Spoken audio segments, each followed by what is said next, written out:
company's Sun Valley conference. Julia Borston is there with one executive at the center of it all. Julia, I understand the AI companies being there, but Anduril? Anduril is here. CEO Brian Schimpf joins me now. You've been here a couple years now. That's right. Thank you so much for joining us here. You were number one. Anduril was number one on our CNBC Disruptor 50 list a year ago. And here, part of the conversation you're having here is about AI. And we just interviewed Sam Altman. He was talking about his increasing costs in AI and also how he's trying to lower costs for his partners and customers. You're partnered with OpenAI. What do you make of his announcements today around cost? Yeah, I mean, they've been a fantastic partner. They've been doing amazing work, figuring out things with the government and national security space. We've just been incredibly impressed with them. But yeah, this issue of sort of how are you getting value out of AI is a critical question, hearing it from a lot of people right now. And I think everyone acknowledges this is incredibly powerful, but like, where are we really getting the value out of it?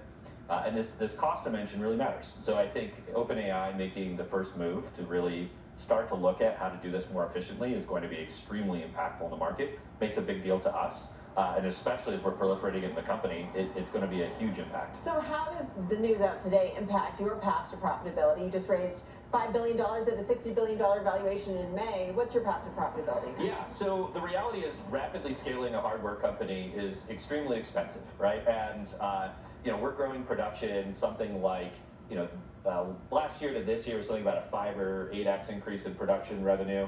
We'll see about a 4x increase into the next year as well. So just a massive step up in the volume of things we're producing. But that costs a lot of money, right? You got to build facilities, you got to hire the right workforce, you got to do that all way in advance of your ramp. So that's the biggest thing driving us is really, it's a good problem to have. We're succeeding, our products are getting a lot of traction in the market, but it costs a lot of money to ramp a hardware company. So now that SpaceX is public, and actually yesterday it closed at its lowest price since its IPO, how are you thinking about going public? You said previously you wanted to go public this year. So we're not in any rush. So the beautiful thing with the American capital markets is we can continue to fund the scale and we can continue to stay private as long as we need to. So for us, the other side of this is it's a very unpopular notion, but we define a successful IPO as if our investors got a good return 3 years from actually going out. A bad time to do that is in the middle of a hype cycle. And so we're not in a rush to go out. We want to be able to provide employees liquidity, which we can do, get our investors access, but we'll do it when the time is right for the business. So does that mean you think this is a hype cycle? Right now, I think that, particularly for defense tech, I can speak to that, we're seeing crazy high valuations on the expectations of future growth and, all of those different things. I'm not sure that the market is particularly rational on a lot of the pricing right now. Yeah, defense tech spending at an all-time high, already raising more this year for defense tech companies than in all of last year. Yeah. Is there a defense tech bubble?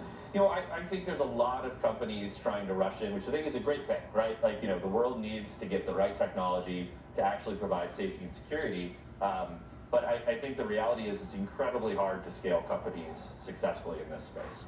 And so, we've been beneficiary of being one of the first ones out, getting a lot of successful attention and making a lot of great business progress on it. I think a lot of other companies are, benefiting from that as well.